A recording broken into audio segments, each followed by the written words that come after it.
Nous avons bien vu, par exemple, là, lorsque le journal Charlie Hebdo a ressorti les caricatures, premièrement, il y a eu une conspiration de silence, encore une fois, dans la presse, qui on en a parlé ici même, on en a parlé absolument. Un peu partout quand même. Un seul journal, il me semble, Causeur, a repris les caricatures, sinon le reste de la presse ne l'a pas fait. Ont pas tout à fait reproduit intégralement, ou alors parfois ont un peu masqué. Ce que vous voulez dire, c'est qu'il y a une forme d'hypocrisie? C'est qu'il y a une forme de terreur intellectuelle qui s'est répandue.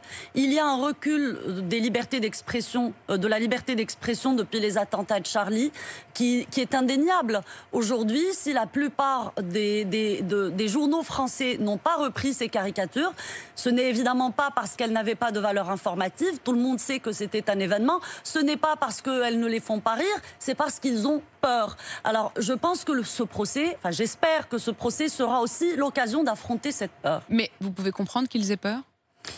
Bien sûr, la peur est humaine, mais elle est inacceptable parce que une censure qui nous est imposée par les Kalachnikov, ils appellent ça respecter leurs croyances, mais respecter une croyance, sinon on est passé à la Kalachnikov, ça ne s'appelle pas vraiment le respect, vous voyez. Et puis de toute façon, depuis quand faire des caricatures est un manque de respect? Il y a la liberté d'expression, c'est un droit inaliénable, c'est quelque chose qui nous concerne tous. Si un journal le perd en France, ça veut dire que tous les Français l'ont perdu. Et j'espère que ce procès sera l'occasion de réaffirmer ce droit et surtout de le récupérer.